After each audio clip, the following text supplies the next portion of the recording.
여러분 안녕하십니까.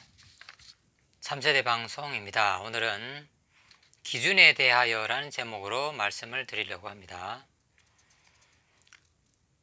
상대방을 두려워하거나 존중하고 평등한 존재로 생각한다면 폭력을 쓸 수 없다. 폭력을 쓴다는 것은 상대방을 우습게 여기고 업신여기며 자기가 상대보다 우월하다고 생각하고 있음을 나타내는 것이다. 즉 불평등한 인간관계, 불합리한 기준에서부터 폭력이 발생하고 정당화된다. 여성에 대한 비하가 극심했던 때에는 마누라는 사흘에 한 번씩 두들겨 패야 한다는 말이 별 거부감 없이 회자되었다. 지금 생각하면 얼마나 어처구니 없고 비난받을 말인가. 그렇다면 그때는 왜 그런 말을 해도 별 비난을 받지 않고 지나갈 수 있었을까? 군사 독재가 횡행하고 남성 우월주의 사회였으므로 남성 중심의 기준이 사회를 관통하고 있었던 것이다. 거기에 힘이 약한 여성들은 별 저항을 하지 못하고 숨죽인 채 당하고만 있었다. 그때는 별 탈이 없던 기준이지만 경제가 발전하고 여성의 사회 진출이 활발해지면서 여성의 사회적 지위가 높아지자 그 기준의 불합리성이 드러난 것이다. 불평등하고 기울었던 사회가 평등한 모습으로 바뀌어가고 있는 것이다. 우리 사회의 잘못된 기준 하나가 수정되어 가고 있는 중이다. 출근길에 보면 인도 위에 세워진 차를 발견한다. 근처 건물에 입주해 있는 은행에서 사용하는 현금 수송용 차량이다. 그 차를 피해서 다니자니 불편하고 짜증도 난다. 건물 지하에 주차장이 있음에도 자신의 편의성을 위해서 건물 앞 인도에다가 주차를 하는 것이다.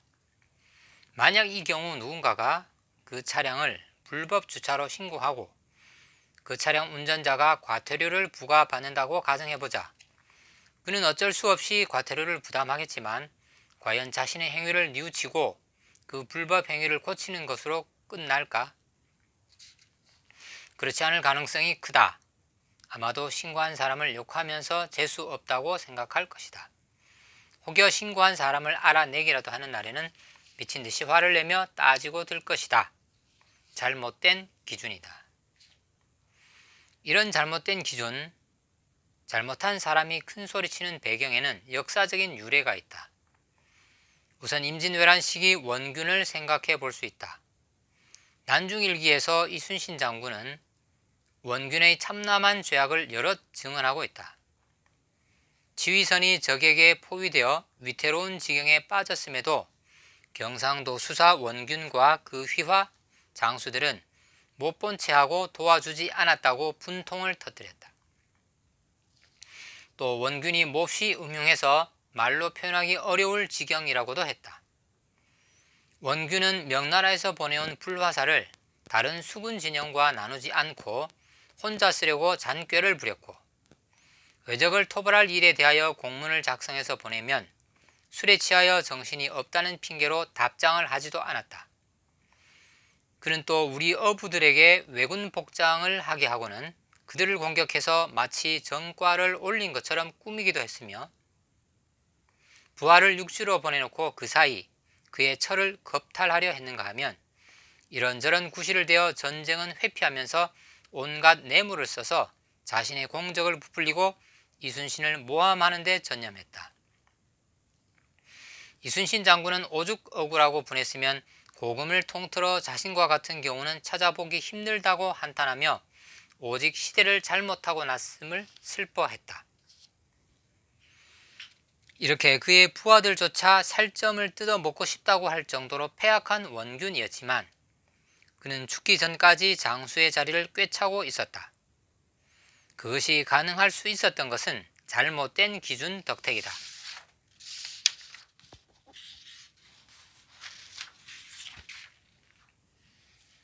임금은 전장에 한번 나와보지 않고 오직 보고서에만 의존해서 전황과 장수들의 상태를 파악하고 그에 따라 인사정책을 실시하며 임금을 보필하는 신하들은 당쟁에 휩싸이고 뇌물에 눈이 멀어 충신과 간신을 구별하는 눈을 갖지 못해 나라를 위태롭게 하는 지경에 이르렀다. 해방 후 친일 세력이 득세하고 독립투사와 그 후손들이 사회에서 소외되고 힘겨운 삶을 살아야 했던 사실도 우리 사회에서 잘못된 기준이 정도로 자리 잡는 데 중요한 역할을 했다. 그것을 미 군정의 잘못이라고만 치부할 수도 없다. 먼저 스스로 강력하고 올바른 기준을 설정하고 목숨을 바쳐 지켜내지 못한 우리 자신을 반성해야 한다. 현대에 와서는 전두환 전 대통령을 들 수가 있다.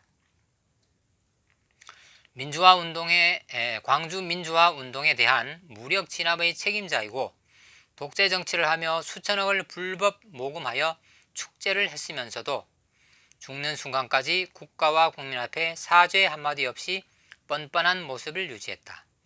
그가 내세우는 기준은 국민이 주장하는 기준과는 틀린 것이다. 최근에는 이른바 대장동 사건이라는 것이 주요 화제다. 그런데 여기서도 잘못된 기준은 그 위력을 떨치고 있다. 지금까지 밝혀진 바에 따르면 50억에 이르는 뇌물을 받았거나 받을 예정이었던 사람들은 모두 국민의힘 소속이었거나 국민의힘과 관련된 사람들이다.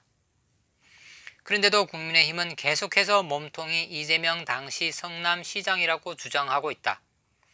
만약 이재명 씨가 조금이라도 혐의가 있다면 벌써 검찰에서 기소를 하고 구속했을 것이다. 이재명 씨의 주장과 당시 성남시 의회 모습을 담은 비디오 자료를 보면 국민의힘의 전신인 한나라당 성남시 의회 의원들은 사업성이 없는 대장동 개발 사업을 성남시가 무리하게 공공개발하려고 한다고 비난하며 반대한다. 그 반대를 무릅쓰고 공공개발을 진행해서 5천억이 넘는 금액을 공익 환수한 사람에게 칭찬은 못해줄 망정 오히려 왜 그 이상의 수익을 환수하지 못했느냐고 비난하니 있을 수 없는 일이다. 꼭 원균이 한 짓거리와 다를 바가 없다. 잘못은 자신이 해놓고 나중에 문제가 되었을 때는 그 책임을 일한 사람에게 떠넘기는 아주 비열한 작태이다. 이런 작태가 가능한 데는 그들이 가지고 있는 잘못된 기준이 크게 작용했을 것이다. 잘못을 해도 목청을 높여 세력을 규합하고 권력을 쥐기만 하면 모든 과실은 곧 공적으로 바뀌거나 최소한 봄 햇살에 눈 녹듯 사라질 것이라는 믿음 말이다. 그러한 믿음은 역사적 과정을 목도하며 터득한 것이리라. 이런 잘못된 기준을 바로잡는 방법은 올바른 가치관을 가진 개인의 투철한 실천밖에 없다.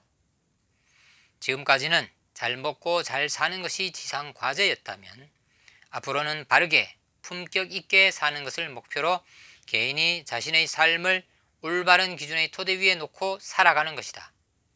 올바른 개인이 모여서 올바른 사회를 이루고 그것이 곧 올바른 국가를 형성할 테니 말이다. 네, 감사합니다.